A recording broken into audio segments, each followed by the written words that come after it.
Dr. Ashley Newcomb, the founder of Inspired Coaching and Leadership. This is the Resilient Organization. And today we're going to talk about how silence becomes structural and what that means for you and your organization's ability to survive what's coming, even when you don't see it coming. So I want to ask you something, and I want you to take a moment and think about it seriously before you answer. If every single person on your team decided to stop telling you the truth, what would change? Not the dramatic version where people are walking off the job or filing complaints, the quieter version. The version where people still show up, they still complete their tasks, they still say the right things in meetings, but where they've collectively and privately sometimes made the decision to stop surfacing what they actually know, what they actually think, and what they actually see. How long would it take you to notice? And here's the harder question. Is there a chance that it's already happening on your team or in your organization? Over these past 6 episodes, we've been tracing organizational silence through the people it affects. These individual followers, specific teams, and individual leaders. And what we found is that silence rarely starts as a system problem. It starts with a person instead, or a single decision, or a single moment where speaking up costs somebody something. And from there, it spreads. And unfortunately, sometimes it can spread like wildfire. And at some point, and this is what today's episode is about, silence stops being a collection of individual decisions and starts being something else entirely.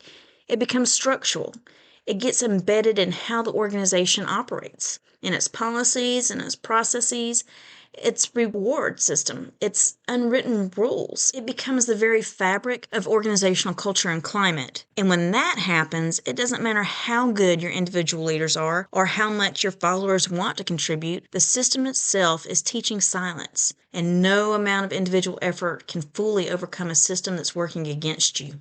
In episodes 4 and 5, we talked about organizational learned helplessness, or OLH, and organizational Cinderella syndrome, OCS. These are 2 patterns that develop inside individual followers when the conditions around them consistently fail to reward their effort or their initiative or their voice. In episode 6, we looked at how individual leaders, even well-meaning, highly capable ones, can be the architect of those conditions without realizing it.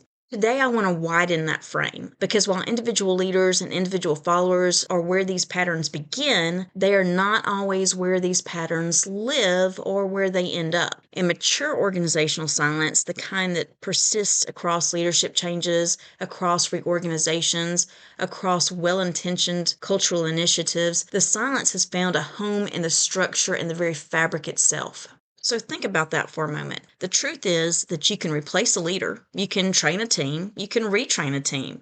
You can launch new engagement initiatives with a fresh logo, a fresh brand, and a motivational tagline, but, and doesn't it feel like there's always a but, if the system, the actual operating infrastructure of your organization is designed in ways that discourage honest communication and punish surfacing of problems, or rewarding compliance over contribution, none of those individual interventions will hold. The system's going to win every single time, and that organizational culture change is actually going to be a big failure. So I want to take a moment to kind of stick something in here right now. Yes, a lot of these terms do appear in research and are actually textbook definitions or textbook concepts, but I'm actually seeing this in real life. I'm seeing this played out in real life organizations that are operational on a daily basis, or at least trying to be operational on a daily basis. What I've personally observed across my work with organizations, what's being reported to me and discussed with me from colleagues of mine, and what the research and organizational silence consistently confirms is that structural silence takes 3 distinct forms. Each one of these forms looks a little different from the outside, each one feels different from the inside, and each one requires a different response from leadership and followership alike. Understanding which type of silence is operating in your organization is the difference between treating the symptom and addressing the cause. And a lot of times what we see as consultants when we first walk into an organization is that the organization leadership, they're complaining about the symptoms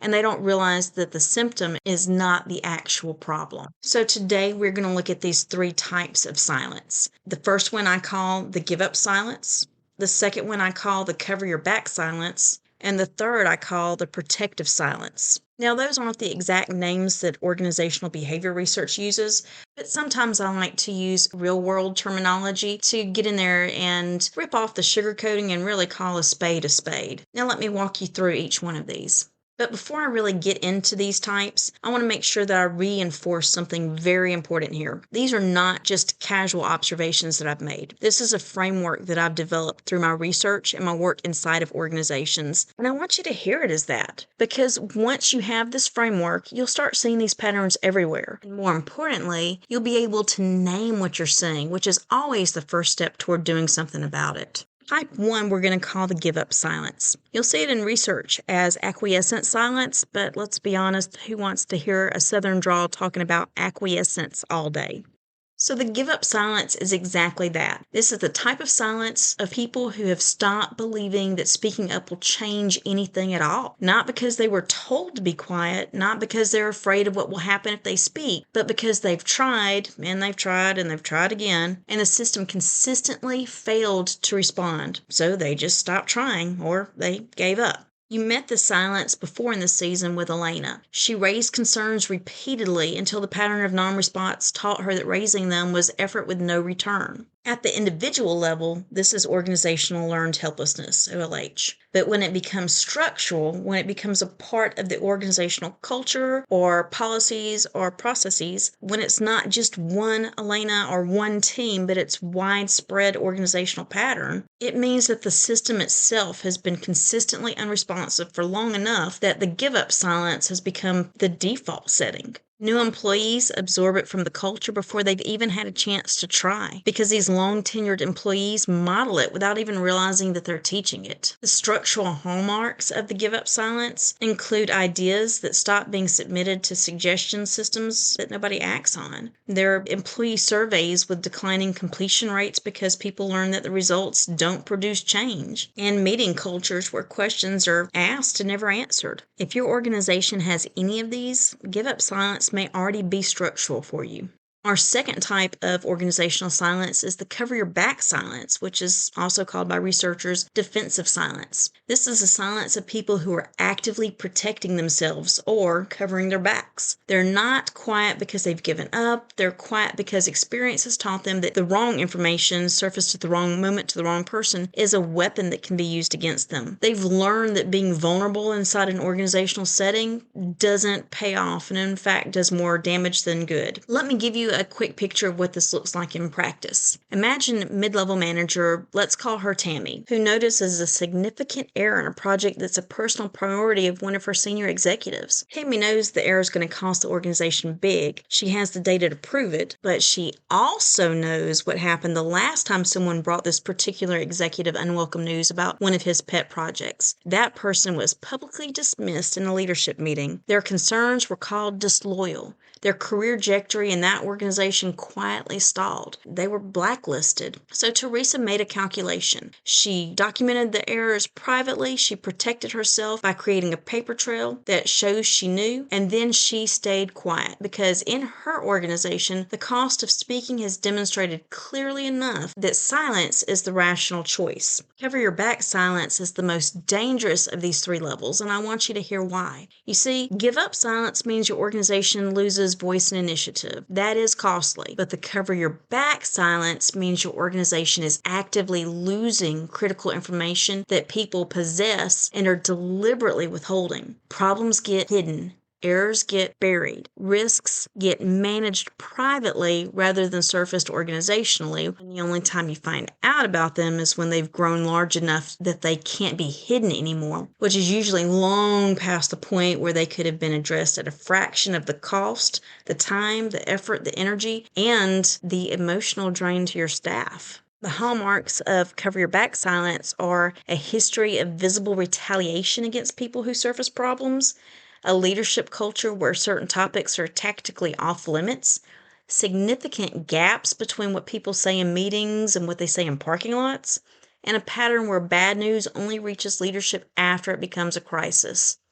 If your organization's leaders are consistently surprised by problems, if things just feel like they come out of nowhere, cover your back silence might be the reason why. The third and final type of silence that we're going to discuss in this podcast is the protective silence, or something researchers call prosocial silence. This is the most nuanced of the three, and the one leaders miss most often entirely, because it comes from a genuinely good place. This is the silence of people who are withholding information because they believe sincerely and truly that staying quiet is the right thing to do. They're either protecting a colleague, they're protecting the organization, they're protecting a relationship that they believe matters more than the information they're sitting on. And here's what it looks like. So there's a team that's been working under enormous pressure for months. Morale is fragile. 2 members of the team have been struggling. They're not performing at the level the role requires, and their teammates know it. But those teammates also know that surfacing the problem right now, while the team is already stretched thin, feels like betrayal. So they cover. They quietly pick up the slack. They tell themselves it's temporary. It'll work itself out. It's not their place to say something. Or here's one, it's above my pay grade. Here's another example. Consider a long-tenured employee that knows that a process the organization's been using for years is inefficient, maybe even counterproductive to the organization's mission. But that process was championed by a leader who is well-loved and close to retirement. Maybe that leader even has outwardly expressed that they consider that process their legacy. So saying something feels like it would embarrass someone who doesn't deserve to be embarrassed. So the inefficiency continues quietly, protectively. Here's another thing important to understand about protective silence. The intent is good. It's never malevolent. There's never any intention to harm a person or the organization. The people practicing it are not disengaged or self-serving. They are, in their own way, trying to contribute to the health or the morale of the organization or the well-being of the people within the organization. And that makes it genuinely harder to address, because you can't treat it in the way that you treat give up silence or cover your back silence. These people aren't burned out. They're not afraid. They're operating from a misplaced sense of loyalty or protection. The structural hallmarks of protective silence are a culture where being a team player is valued more highly than being honest, peer dynamics that make it difficult to surface concerns about colleagues, and a leadership culture where criticism of long-standing practices feels culturally unsafe, even when it's professionally appropriate. If your organization has a strong family culture, which sounds like a good thing and often is, watch carefully for whether that family feeling is producing protective silence as a side effect. Now that you have these 3 types, I want to show you how not individuals, but actual systems embed them, because this is the piece of the intervention that most organizations miss entirely. Systems reinforce silence in 4 primary ways, and I want to walk you through each one of these briefly, because I guarantee that at least one of them is operating in your organization right now. The first is the reward system. So the reward system recognizes compliance over contribution. When the people who get promoted, get recognized, get resources are consistently the ones who don't make the waves, who never surface problems, who never push back, who never challenge assumptions, the system is teaching the rest of the organization what gets rewarded, and it isn't voice. Over time, even followers who are naturally inclined to speak up, they're going to recalibrate. Why would you behave in a way that the system doesn't reward? The second is decision-making structures that exclude people closest to the work. When decisions about how work gets done are made exclusively by people several levels removed from the actual work, without meaningful input from the people that are doing the work, the system is communicating something very specific. It's communicating that your operational knowledge doesn't count here. And followers who feel that their knowledge doesn't count, stop offering it. The third system reinforcement is feedback mechanisms that exist but don't function, like employee surveys that nobody actually acts on, or open door policies where the door is technically open but walking through it has consequences, or town halls where questions are submitted in advance and curated. And my personal favorite, which I mean with all the sarcasm that's due, are anonymous reporting systems that somehow aren't actually anonymous. Every one of these is a broken feedback loop, and every broken feedback loop teaches followers that the system isn't actually designed to hear them, It just wants to look like it is. And organizational followers can often sniff out insincerity about a mile away. The fourth and final system reinforcement is change communication that is top down and not collaborative. So what I mean by that is that someone that's sitting up in an ivory tower just kind of spews out these directions or initiatives, and they don't take into account anybody that actually has to live through the change event. So when these significant events, changes, new policies, new systems, new directors are consistently announced rather than developed with input, especially from, like I said, the people that are using it, the system is teaching followers that their role is to execute, not shape. And followers who learn that their role is to execute will eventually stop offering the thinking that comes before the execution because nobody asked for it. And after a while, they'll stop believing that anyone ever will ask for it. You cannot fix a system problem with an individual solution. And most organizational culture initiatives are individual solutions dressed up as system changes. Now, this is your reality check. Let me give you a few direct questions to take back to your organization. And I want you to sit with these honestly because the answers may be uncomfortable. And I will tell you, both from personal experience and professional experience, that the most difficult part of change is the vulnerability that we require of ourselves in order to get us to a point where we're capable of changing and analyzing what truly needs to be changed. First, which of these three silence types is most present in your organization right now? Is it the give up silence, where people have stopped trying because the system consistently failed to respond? Is it the cover your back silence, where people are actively protecting themselves from consequences of honesty? Or is it the protective silence, where people are staying quiet because they believe silence is the loyal choice? The type of silence shapes the response.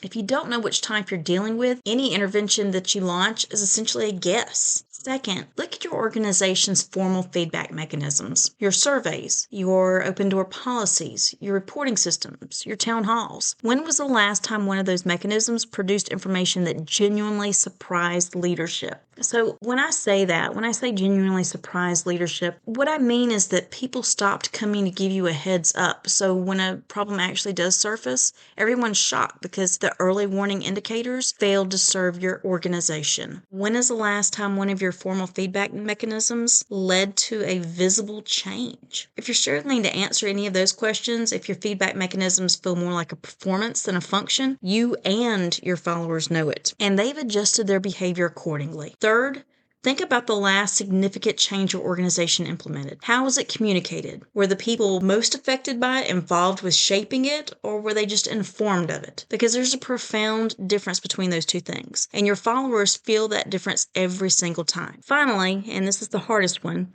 what does your organization actually reward? Not what it says it rewards, not what's in the value statements or the performance review criteria. What does success actually look like here? And here's an important part of it, whose voice is a part of it. Because if the people who get ahead in your organization are consistently the people who don't cause friction, don't surface problems, don't challenge assumptions, you have a reward system that is actively cultivating silence. And no amount of "we value open communication" language will override what people can see with their own eyes. The fixes for structural silence are different from the fixes for individual silence because you're not just working on behavior. You're working on the system. These three starting points won't overhaul your organization overnight, but they will begin to interrupt the patterns that are embedding silence into your structure. First, audit one feedback mechanism for function, not just presence. Pick one, a survey, an open door policy, a reporting system, and ask honestly, does this actually work? When was the last time something came through that changed something significant? If the honest answer is that you're not sure or that it's been a long time, commit to one visible act of responsiveness tied directly to that mechanism. Not a new initiative, not a relaunch,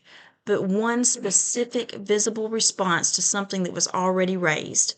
That single act begins to rebuild the belief that the mechanism is real. Second, find one decision that is about to be made and invite the people closest to the work into the conversation before it's finalized. Not to present the decision to them, but to actually build it with them. The decision will be better for it, I guarantee that. And the signal it sends that the people who do the work get to shape the work is one of the most powerful structural messages a leader can deliver to the followers. Third and final, the next time you recognize somebody publicly, make voice a part of what you're recognizing, not just results, not just effort. Specifically acknowledge someone who surfaced a problem early, or who pushed back on an assumption, or said something that was hard to say, because what gets publicly recognized in your organization defines what your cultural values are. And I don't mean lip service, I mean something that's genuinely recognized as a valuable contribution to organizational behavior, organizational citizenship, or organizational productivity. And I'll be honest with you, from what I've seen right now in most organizations, voice is not on that list. Starting to put it there is a structural intervention, small, visible, and cumulative. You and I have been together this is our 7th episode now. By now, you've probably picked up on the fact that I'm exceptionally passionate about organizational behavior, practice, and theory. It's why I do what I do and why I decided to do this podcast. So I want to say something to you directly before I close today. If you've been listening to this season and you've been nodding along, recognizing your own organization and the stories and the patterns and the questions, that recognition matters. But recognition alone doesn't change anything. And the longer structural silence sits inside an organization without a structured response, the more expensive it becomes to address. Not just financially, although the financial cost is real, and we're going to get to that detail in the next episode, but in terms of the people, the Elenas, the Marcuses, the Shannon and Brysons, the Murphys, the people who are still there, still capable, still somewhere underneath it all, still hoping that the system might become worth their investment again. If what I've described today is already structural in your organization, if you recognized more than one of these silence types operating at the system level, a checklist isn't going to be enough. What you need is a structured diagnostic, a real look at where the silence lives, what type it is, what's feeding it, and specifically what needs to change to break that pattern. That's the work that I do. And if you're ready for that conversation, I'd like to have it with you. You can reach me directly at inspiredcoaching.net. In our next episode, we're going to follow the silence all the way to its financial and human cost. Because one of the most powerful things a leader can do is understand in concrete, specific terms what organizational silence is actually costing their organization. Not just in engagement scores or cultural surveys, but in real numbers, in real losses, and in real consequences that are already showing up somewhere in your balance sheet, whether you can see them or not. That's episode 8, and I think that's going to be one of our most important episodes of the season. In the meantime, the training Where Followers Go Quiet, Diagnosing Hidden Disengagement in Your Organization, and the free resource 5 Signs Your Organization Has Gone Quiet are both available for download at inspiredcoaching.net. And if today's episode raised something that feels bigger than a download can address, reach out. That's what I'm here for. This has been The Resilient Organization. Thank you for being here. I'll see you next time.